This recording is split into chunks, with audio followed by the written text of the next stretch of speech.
So I became the Taliban again in a sustainable way. Harley Davidson and its CEO Jochen Zeitz have given America another Budlight moment. Now we're going to hit it with everything at once and finish this thing off for good. While everyone might be blaming Zeitz for the iconic motorcycle brand going woke. German-born, German-raised, German-educated, extreme pro-European. The reality is that the problem is much more deep-rooted than the current CEO.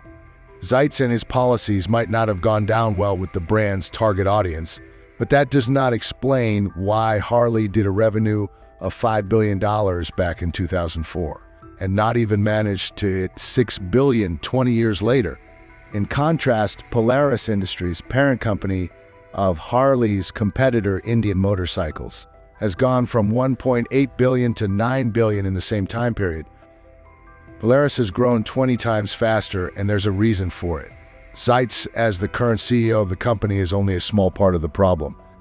He became the CEO only in 2020, so can't really blame him for what happened for 16 years before that, right?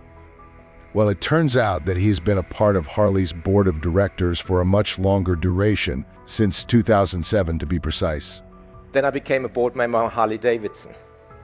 Now you could ask, what am I doing here? And the issues that the iconic brand is facing now start with the board of directors at Harley Davidson.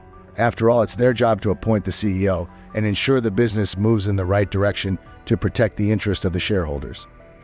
The problem here being that the board is full of people who know little to nothing about the brand or its customers, and most have a liberal democratic outlook that not all customers are aligned with. The board thought they had two very good reasons for bringing him on board, as can be seen from their statement announcing Zeitz's appointment as the CEO back in 2020. His experience of turning around a business and bringing Puma back from the dead, and the fact that he has been on Harley's board since 2007 gave him knowledge of how the business works. But there were two big missing links in their reasoning. Number one, knowledge of a company's profit and loss statement is very different from knowing the customer and the legacy of the brand. And second, Zeitz had always stressed on sustainability even while he was at Puma.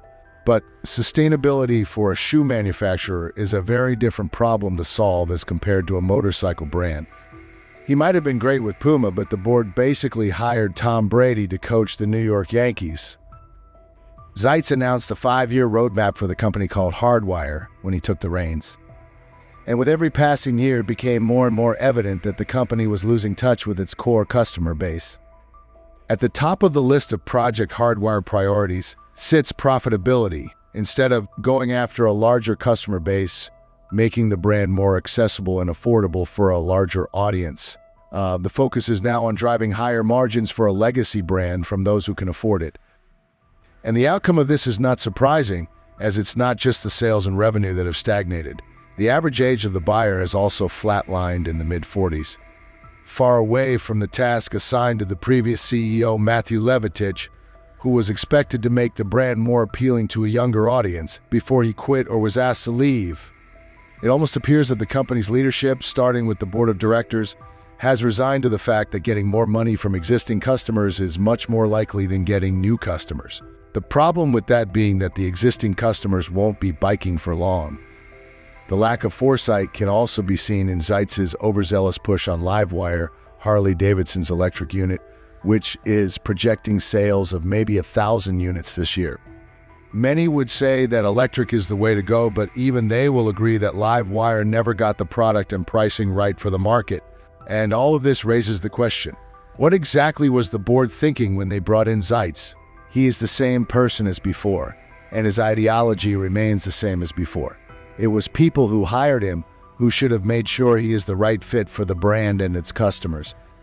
It has now become a pattern, a series of missteps over the years where the decision makers got carried away with buzzwords like international expansion, sustainability, diversity, instead of just going back to basics and working on what the average American buyer really wants. Do you think Harley Davidson can bounce back from its troubles? Let us know in comments. And please do hit the like and subscribe buttons before you go.